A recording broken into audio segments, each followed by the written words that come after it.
presentation took place at the INEC office in Awka, the Anambra State capital. Professor Soludo won 19 of the 21 local government areas, including Ihera local government area, which had its own election done on Monday. There is no doubt that the Commission conducted the 6th and 9th November 2021 governorship election in difficult circumstances. Indeed, the election was conducted in a challenging environment accentuated by fear and anxiety occasioned by political agitation in the Southeast geopolitical zone. On behalf of the chairman of the Independent National Electoral Commission, Professor Mahmoud Yakubu, I hereby present this particular certificate of return to Charles Chukwuma Soludo of the All Progressives Grand Alliance, APGA, who has been elected to the office of Governor of Anambra State, which election was conducted on the 6th and 9th day of November 2021. Speaking after the certificate has been issued, Professor Soludo promised to deliver on all his electoral promises.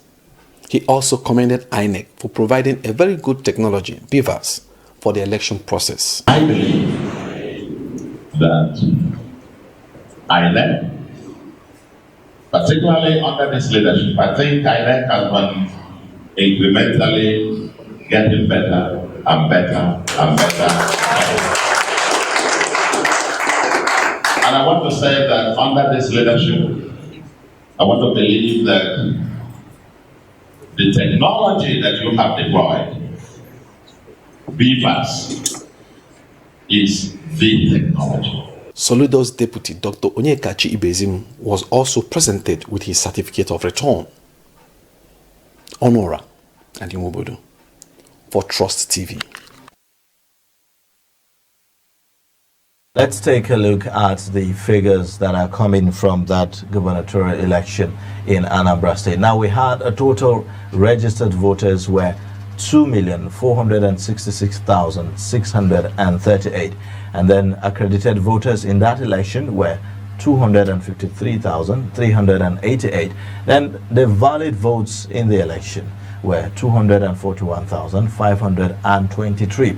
Rejected votes 8,108, and then you also have the vote cast in that election 249,631. The turnout percentage was 10.27%. What you may say is quite very low. Now, like we earlier introduced, we have Austin Aigbe from Center for Democracy and Development to give us perspectives on this election. What are the lessons learned? Good morning, and you're welcome. Good morning. Welcome to the program. Thank you so much. Now, looking at that turnout, 10%, isn't that even below the expectation, or is that within what was expected? That was very high. Oh. That was huge for this pre-election. Who were thinking about 2, 3, 4%. That most likely, if people just showed up, INEC was going to declare the election. But thankfully, to a number of interventions that were done, civil society, local organization, particularly faith-based organization, who were encouraging their people to show up to vote. 2, 3 days before the elections, there were some door-to-door campaigns that happened that people continue to say. There were many factors outside the one that people generally know about, sit at home. There were other dynamics. People were not. The governance system in Anambra wasn't a big deal anymore. You vote people into power.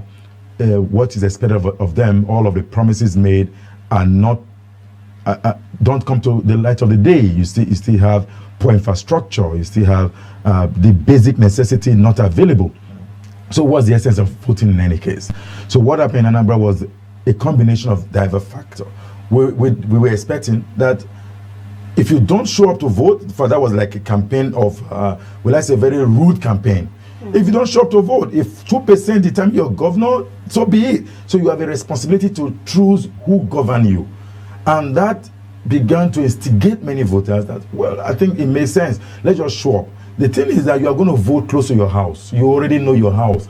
insecurity in your area, you already know how to navigate them. If there's going to be an attack, for example, if you are within your space, you are in your locality, it's very difficult on the day of election that you have general lockdown, as it were, and with the huge security deployment, you're going to be safe in your area. And that's what led to 10%. Otherwise, we would have come back with like 2%. Again, not just to be very sure, just to put it in perspective. If you look historically in that state, turnout hasn't been very fantastic. In 2013, it was 16%. A little above the 10% we're talking about. In the last election, the last go-by election, it was 22%. The total number of votes cast in this election was almost the total number of votes Governor Obiano used to win the last election. So, you know, we call the election in Anambra a miracle election. Okay. Now, as one of the election observers, would you say INEC's results, reflect the number of votes cast? Yes, positive. At least, I don't want to give it 100% because there were areas where the BVAS didn't work early in the morning of election day, and many voters decided to revert back to the manual accreditation, and those votes will not count. Were never added to the total number of votes. Yeah, there were many people turned out to vote. Apparently, the BVAS on Saturday morning didn't work. I think it's about 26 or 126 polling units across the state outside of Iyala where voting did not happen. However, if you look at the total number of votes in those polling units, it's still below the margin of win.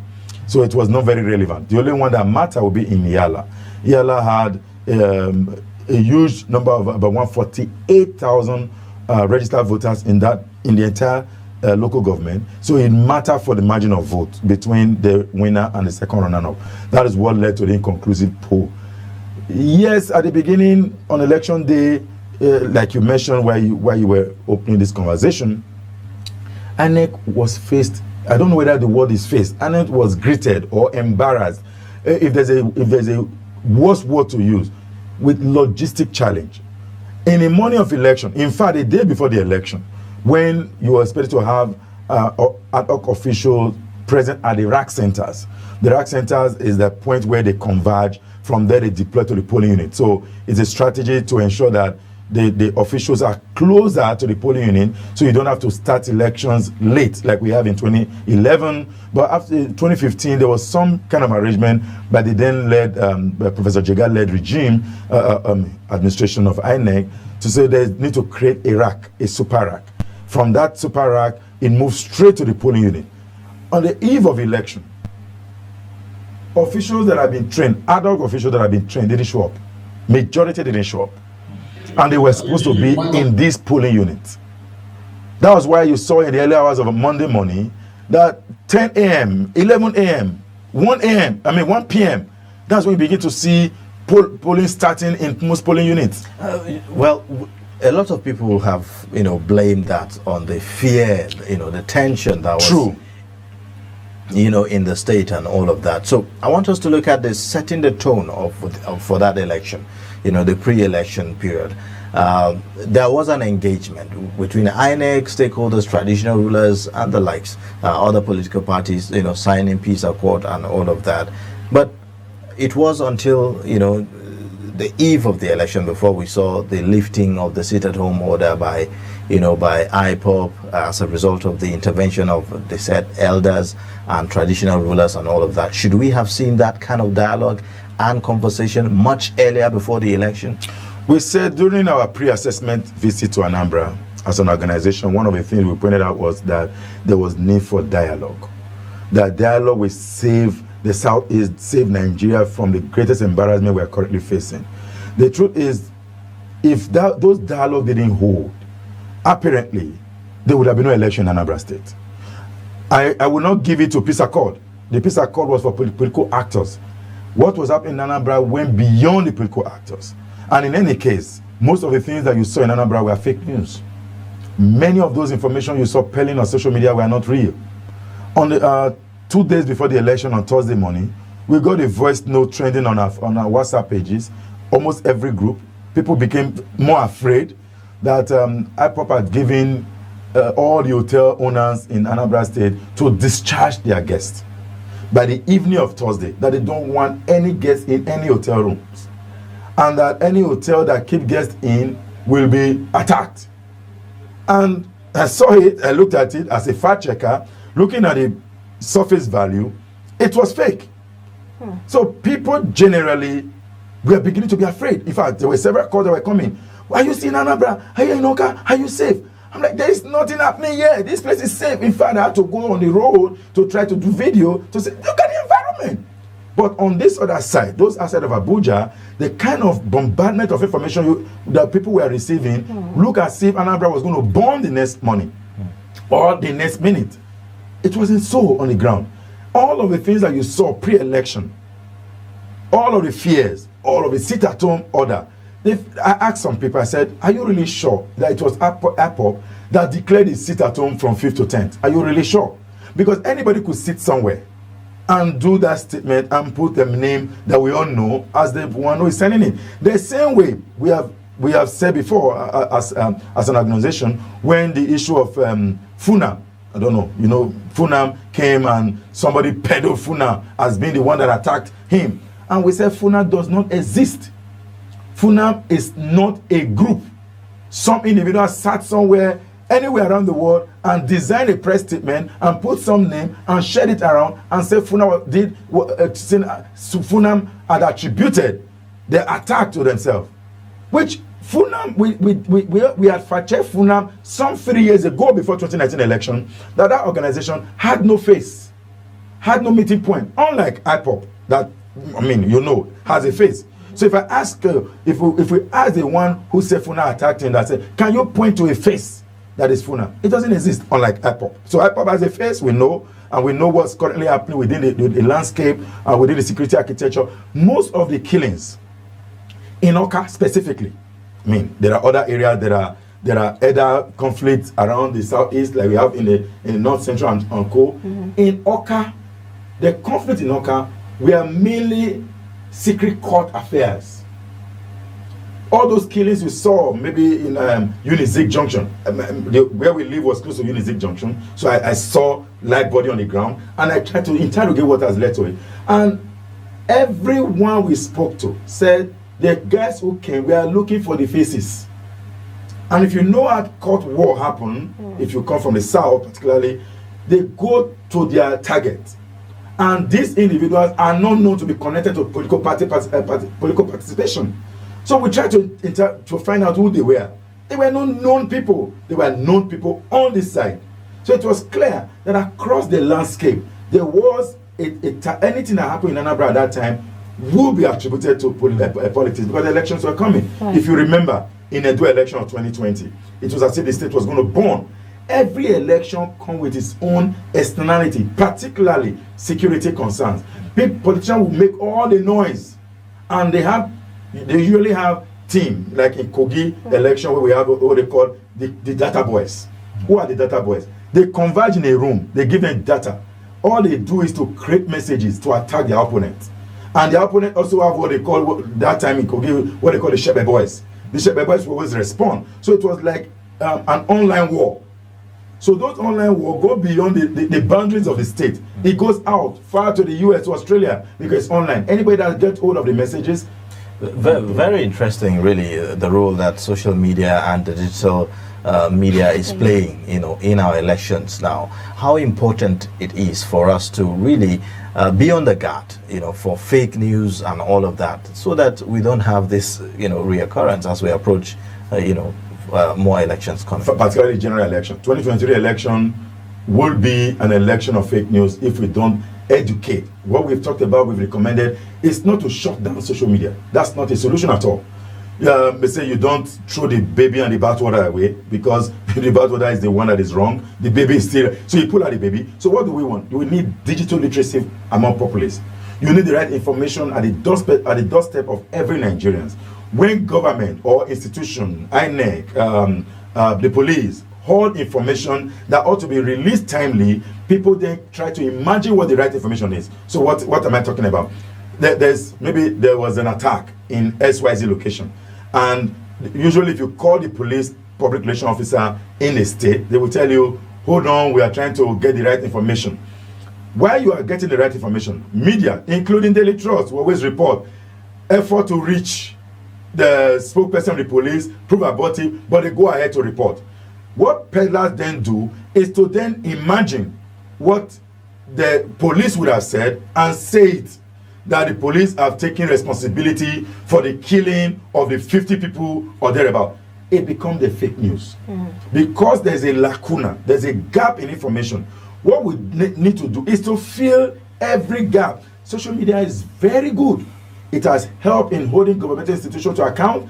It has helped businesses. There are Nigerians who live at home, who don't go anywhere, make real money, genuine money, not fake money, not fraudsters. Genuine money off online businesses. So we can't take that out because we have some negativity in the space. What we then need to do is to ensure that every Nigerian have what we call a critical mind, which is a fact-checking mind. When you see information, don't just share. Interrogate information. Check the date. Check the source. Who is sharing it to you? Is it a forwarded message or WhatsApp? If it's a forwarded message, why don't you ask the fellow who sent it to you, where's the source of this message? We saw videos from Cameroon, Pele in Anambra, that there was the guys who were exchanging gum in a gun battle. Those were the Amazonas, whatever they call them, pulling those videos into Anambra. We saw video from Enugu that the National Guard, they call themselves, coming to Anambra. So there were videos and pictures that were not relevant to Anambra that were coming in, and people were happy to share it because the fear was already in the landscape. Right. It was an election that we call the weaponization of fear. Okay. Now, Chukwuma Soludo came with the campaign slogan, solution. Now, the questions many people are asking is, can he provide solutions, to the IPOB uprising and the development of Anambra State? We hope so, because it's his philosophy. He said he has. When the debate was on, he was always referring to his manifesto. So that be a manifesto to hold him to account. And that's very good when politicians have made promises, particularly when those promises are documented in the manifesto, you can actually begin to do a countdown. So I will expect that NGOs and stakeholders in Anambra will begin a Soludo meter where they track from March 17 when he takes over the leadership of the state, they begin to track from the beginning to the end. Don't forget too that Anambra is a state of the billionaire. In fact, it's called a billionaire state. Almost every family has a billionaire. Wealthy state, but still living in some level of poverty. Bad roads, no good infrastructure, right, or no better infrastructure. Before somebody will attack me, that why would you say no? Because there are, but not like in the form of adequacy. And when you go from Enugu coming down to Oka or to Anambra, the kind of traffic you meet around the Oka area, but they will say there's a federal road, but it's a billionaire state. Why don't you fix the road? The people plying those roads are not from the federal government; they are from the local. If you're coming from Asaba, where you have the airport in Asaba, coming into Onitsha, we are trying to manage one road. So if it's actually that kind of state, even within Oka, if you go around the city center, you are going to see some very hard to reach location within the city center. That is not fair enough for a state that is supposed to be wealthy. Soludo has the opportunity. Well, somebody said, it's supposed to be a satire, that governor, now elect governor, has been governor before. He was governor of Central Bank. He understands the governance architecture. That being governor of Anambra now, he will bring the experiences of former governor to bear in the state of Anambra. And we do sincerely hope, based on the fact that he's got wide knowledge, information-wise, if you look at his resume, the guy is really vast. And it will bring those development, international reputation into Anambra. That maybe in a year from now we may come back to interrogate his manifesto. All right. Now, one of the major issues we started touching on it earlier is the issue of logistics, deploying materials to the field and all of that. And we learned that some of the transport workers that were initially deployed or hired to do that, they backed out at the last minute and all of that. What have we learned from that? Is there any other alternative to deploying materials to the field? Okay, so let me take it from 2017. INEC had the same logistic challenge. If 2017 election, it was vote and die. There was a protest in Onitsha area maybe not a protest, a road walk by the now declared terrorist organization IPOB, that if anybody come out on election day to vote, they will be killed. The hashtag was vote and die. That election, people were afraid. even our observers that were trained already to participate in the election, put out in the morning of the election. The same thing happened to transporters who were supposed to help deploy materials to locations they put out. So INEC learned lesson from that 2017 election and decided to focus on these big names, the big names of transport world. You have the piece of, let me not mention their name because they are not paying me for Alvatoria. You know, the INEC engaged them. There was one particular company who would have given INEC up to, I think, 1,000 buses. In the 2 days before election, called and said they were not able to go ahead with it. That he believed the election would go on, according to the information. He believed the election would go on. However, after the election, that INEC had gone, the police had gone, the military had gone, these guys may attack his buses. And something just struck me. Why didn't you blind those names? You just cover those names and label them the other way. That would have solved the logistic challenge. So that could be learning. When we have those kind of challenge, easy. Take away the plate numbers, blind those names, and that's it. They run normally. Isn't that a problem in itself? By giving opportunity maybe for criminals and thugs to have a because those buses are always escorted by police officials. You label them, you track them. INEC track their materials. Every buses with INEC material had a tracker. So anywhere he goes, you can find them. I'm just saying that could be an opportunity. But there are other opportunities. You know, right now, the Senate has passed the electronic voting and transmission. So the beavers have come to stay in the electoral landscape, maybe for another 2 or 3, 4 years, I don't know. The same way Smart Card Reader had run from 2015, went through 2019, and it's just been changed in Isoko election and Anambra. The beavers is a small device. And with the beavers, you don't need those bulky load anymore. You don't need those ballot papers in their quantum. You don't need them transported. You just need that small device that you take to the polling unit, and maybe with some papers or printer that is also small. I don't know how it will work because once the president signs, INEC will need to tell us how it's going to work. If it's just few devices, you don't need big buses. You can go on, I don't want to use the word motorcycle, because motorcycle can actually convey those materials, and you just run them because from rack to PU. Rack centers are very close to PUs, they are not far away. You may also not need the cubicle anymore. Some are suggesting the use of maybe helicopters and all of that. Do you see that as practical? Helicopter will not do anything on the ground. Are you going to be shooting people? That's the only way to control people. So if you use helicopter, okay, SO, maybe you go to a rural area, you use some rope to drop the material. So you may need like 10 or 20 helicopters to fly around that radius. We may not need that. We may not need that sincerely. What we need will just be to ease the bulky work. You know what these guys carry on election day? They carry the cubicle. They carry the box. They carry the register. They carry the ballot papers. Those, if you have 1,500 people in a polling unit, you are going to have a very big register, very, bulky ballot paper. And if you have 1,500 people in a polling unit, you may need up to like 2,000 ballot paper. You don't need ballot papers anymore. That will just crash the load that you carry to polling unit. And with logistics, it will reduce in drastic terms. One bus, we just need to carry, you drop them here, you drop the police, you move, you drop the other set, you just be dropping sets and be moving. But for a standalone election, one would have also expected that INEC, seeing the handwriting on the wall, could have mobilized all of their vehicles around that area, particularly from the south, another state of the southeast, to come in and help. Okay, now let's talk about, we saw in that election where commercial vehicles were used to convey, election materials. Is it proper, to utilize that? That's exactly what we're saying. So INEC don't have all of those resources. INEC don't have those vehicles. If you go to INEC office in Oka, you barely see maybe up to 10 standard vehicles that are working. Maybe apart from the REC and a few other vehicles that are working.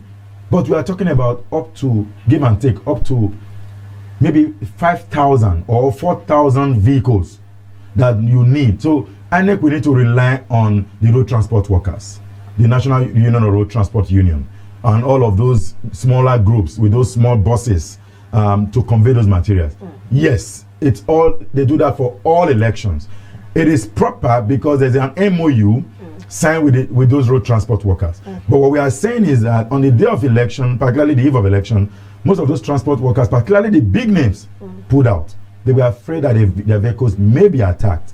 And that sent a wrong signal. Beyond those vehicles that pulled out, what about the ad hoc staff that were trained that also pulled out?